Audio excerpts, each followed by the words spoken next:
Won't be silent, embracing my superpowers of humor and optimism to survive being second-generation Holocaust, coming out, addiction, and endless unbelievable obstacles, is a memoir by ABE GURKO, which traces the author's journey through a life marked by significant challenges and his strategy for overcoming them with humor and optimism.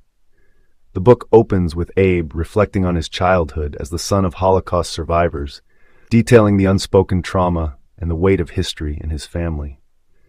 Growing up with parents who had endured unimaginable horrors left an indelible mark on his psyche, instilling in him a deep sense of resilience. From a young age, he noticed the differences in his family dynamics, the silence around the dinner table, the emotional scars his parents bore, and realized that this heritage carried both a legacy of survival and a shadow of pain. As Abe entered adolescence, another personal challenge arose: his sexual orientation. Coming out as gay in a time and culture that was far less accepting than today was fraught with difficulty. He faced discrimination and hostility, and the process of embracing his identity was complex and arduous. Nevertheless, Abe harnessed his innate sense of humor and positivity as coping mechanisms, refusing to let the ignorance and prejudice of others dictate his self-worth. In his adult years, Abe confronted the specter of addiction. Substance use became a way to self-medicate and momentarily escape the heavy burden of his past and the pressures of living authentically in a judgmental world. The cycle of addiction pulled him into dark places, and he found himself battling not just the physical grip of substances, but also the emotional and existential turmoil that underpinned his dependency. Through various unbelievable obstacles, professional setbacks, personal betrayals, and the vicissitudes of life in the limelight as he navigated a career in the entertainment industry. ABE's narrative showcases his relentless drive and resourcefulness. In an industry characterized by superficiality and fierce competition, he managed to carve out a space for himself, all the while contending with the personal demons that persisted in the backdrop. The memoir also touches on the HIV/AIDS crisis, which irrevocably changed the landscape of the gay community. Witnessing the devastating impact of the epidemic, dealing with the loss of friends, and the fear of being struck down by the disease himself became yet another trial ABE had to endure. Through this period, his mettle and his commitment to living openly and honestly were continually tested. Central to ABE's story is the theme of voice. Heeding the mantra of speaking up and speaking out, "Won't be silent," echoes the collective and personal imperative to resist being muted by adversity. No matter the challenge, be it external discrimination or internal strife, ABE emphasizes the importance of using one's voice as a vehicle for empowerment and change. What distinguishes ABE GURKO's account is the way in which he frames his experiences. Instead of capitulating to despair, he chooses to view each hurdle as an opportunity for growth. The superpowers, referenced in the title, humor and optimism, are not merely coping strategies. They form the bedrock of his worldview. Through wit and a positive outlook, he transforms potential victimhood into a narrative of triumph, encouraging readers to find their own inner strength. As the memoir progresses, the reader witnesses Abe's process of healing and self-discovery. He engages in deep introspection, questioning the origins of his resilience and the lessons he can draw from each chapter of his life. He also grapples with forgiveness, towards his parents for the unspoken despair they handed down, towards society for its cruelty, and towards himself for the self-sabotage of addiction. The intersections of identity, being gay, the son of Holocaust survivors, an entertainer, and an addict, are dissected and explored, painting a picture of a man made up of many parts, each shaped by struggle, yet undeniably interconnected. ABE illustrates that identity is not a static construct, but a fluid amalgamation of experiences and choices. Throughout Won't Be Silent, readers are also treated to various episodes from Abe's career in Hollywood and New York City's glittering social scenes. His anecdotes include run-ins with celebrities and notable figures, but these stories serve a larger purpose. They highlight the sometimes surreal contrast between the glamour of his external life and the more profound internal battles he endured. In a poignant turn, the memoir connects Abe's personal history with a broader narrative of human endurance. The second-generation Holocaust narrative transcends individual experience, speaking to a universal theme of carrying collective trauma and the resilience it engenders. ABE positions himself within this continuum, acknowledging that his parents' strength in the face of genocide inadvertently equipped him with the tools necessary to face his own distinct array of challenges. Won't Be Silent is not a tale of victimhood. It is a celebration of the power of the human spirit. ABE doesn't shy away from acknowledging the depths of his despair, but he deliberately places greater emphasis on how he has managed to rise above it all. He credits his innate humor and optimism as the forces that have propelled him forward and allowed him to retain his sense of self in the face of life's relentless trials. Recovery from addiction marks a significant turning point in the narrative. This process represents the culmination of Abe's embrace of his superpowers, an act of reclaiming his life from the throes of substance abuse. Here, the narrative arc bends towards hope and renewal, as Abe constructs a sober life still guided by humor and positivity, but now also tempered by wisdom and sobriety. The latter portion of the memoir discusses the process of writing the book itself, reflecting on the cathartic nature of storytelling and the drive to share his journey with others. He uses his memoir as a platform not only for self-expression, but also as a means of connecting with others who may be struggling with their own silent battles. In conclusion, ABE GURKO's Won't Be Silent serves as a testament to the possibility of transcending extraordinary adversities through the embrace of one's innate strengths. Humor and optimism, as much a part of his identity as his heritage and his sexuality, become tools for not just surviving, but thriving amidst life's unpredictable challenges. It is a story that offers inspiration, urging readers to find their own superpowers, to use their voices, and most importantly, to never remain silent.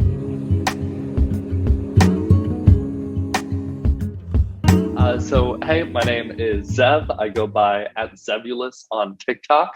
I am a junior at Georgetown University studying international politics and security with minors in Russian and mathematics. I'm currently calling you from DC at Georgetown. Right. So do you have aspirations to be in politics? It is my opinion that anyone who has aspirations to be in politics should not be in politics. You want to know something? You're the second person I've interviewed that's in school for law that says that. My name is Jessica Craven. I live in Los Angeles, California, and I am a full-time activist and author of Daily Actions newsletter, Chop Wood, Carry Water. I'm also an elected member of the Los Angeles County Democratic Party, and I teach workshops called Activism 101 and also Democracy 101. And my interest is in activating and engaging more people to be involved in the political process. Yeah!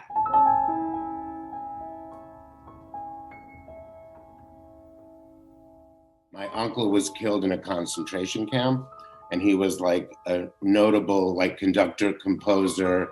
And when they were in the ghettos, before he went to the camp, he was the conductor of the Vilna Symphony Orchestra. When he was in the ghetto, he still got the dispensation to go to work.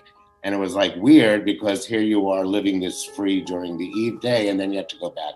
Anyway, him and the other musicians smuggled in instruments for an orchestra, and they had it was called the Vilna Ghetto Orchestra, which was amazing. And he started a 100-voice choir and a children's school. And it was one of the very few ghettos where there was a cultural life. So when he went to the camps, there was not much you can do. But him and a friend wrote a song, which was a song of resistance to the Nazis, which when he was killed, hours before the liberation, the song went away. Everything he ever written was gone.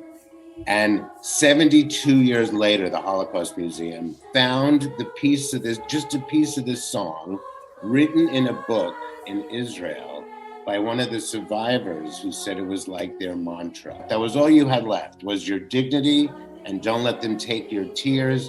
And the lyrics are really, sad and poetic and whatever. But when this whole thing landed on my desk, I've been on this extraordinary journey. The challenge was to give my uncle a face, a name, and a legacy. So I had my friend who's an award-winning songwriter rewrite the lyrics. So she wrote It Won't Be Silence. That's the name of the project.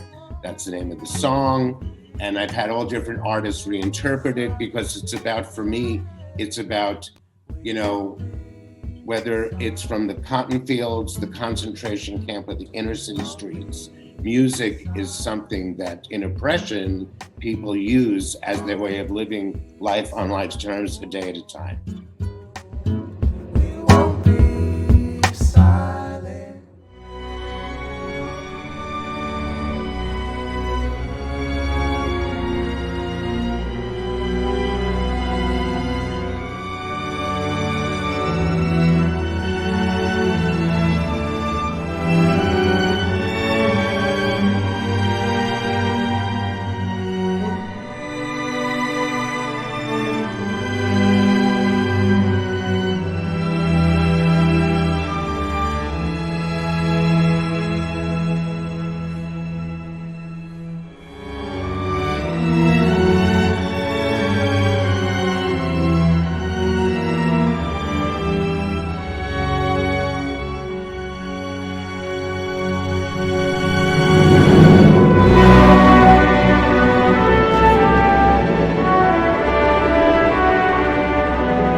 piece of music. You know, if you were to put it into something more modern, it could be, you know, won't be silent, not for one more day. Exactly why I called you. You realize that, right?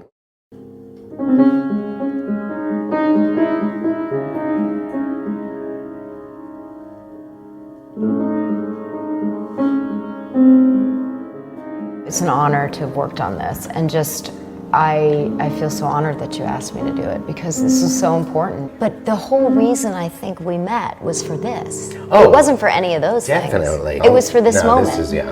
It was I like agree. to unearth this and put it back into the universe in a way that would be relevant for people today.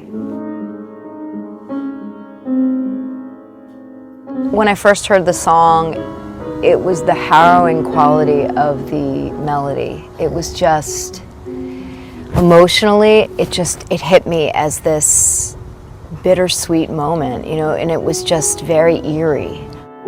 I mean, I think this whole thing is a collaborative effort. I think it started with you finding out about your uncle, unearthing the song, bringing it to someone like me to interpret it, and kind of us discussing what that song would look like today. What your uncle did in terms of really creating a piece of music that allowed people to fight, you know, to fight back. And that's really what it was. They had no power. He gave them some power. Right.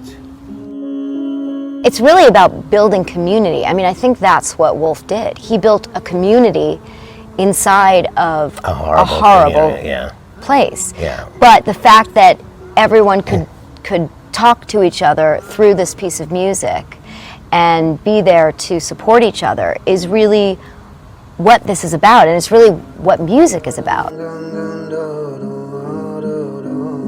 The story, it's haunting. And I was just going to say that it's haunting. It is. So I don't want people to feel haunted by this now.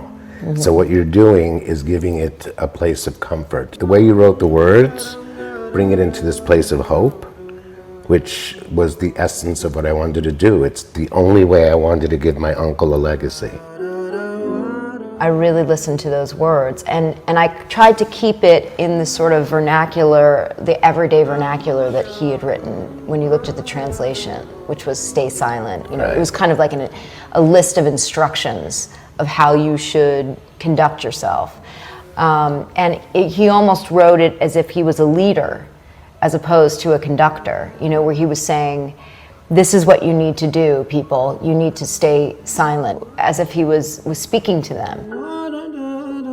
I wanted the song to give whoever is singing it some power, because I think for the Holocaust and for the people that were in that ghetto, they had no power. So in that moment, they could hold on to something that was theirs and that made them feel in control. And so I just felt a connection to this composer who was trying to put something out into the world that would help people. We would never say, be silent. Never. And he wouldn't want us to say that now. No. I think that the whole idea of not speaking out, of not being strong enough to tell your side of the story or what you believe in, is a very scary thing.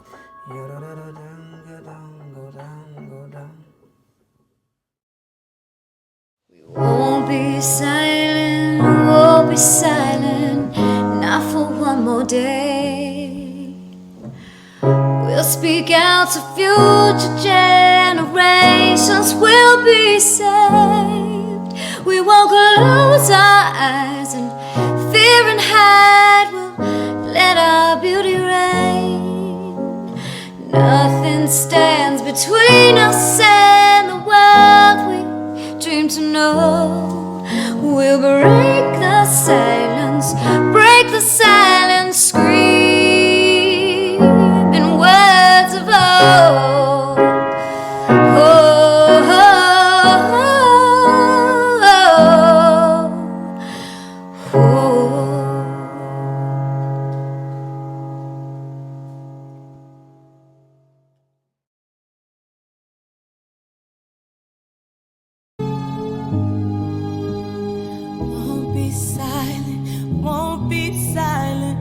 not for one more day. We'll speak out so future generations will be saved. Won't close our eyes in fear and hide. We'll let our beauty reign. Nothing stands between us and the world we dream to know.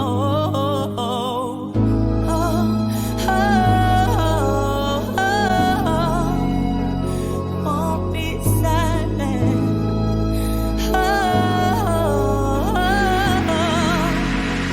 Won't be silent.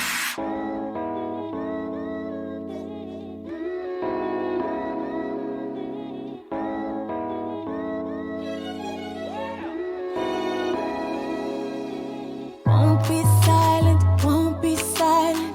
Not for one more day. We'll speak out, so the future will be safe. Won't close our eyes and fear and hide. We're gonna let our beauty reign. We're gonna fight until there's change, until there's no more hate.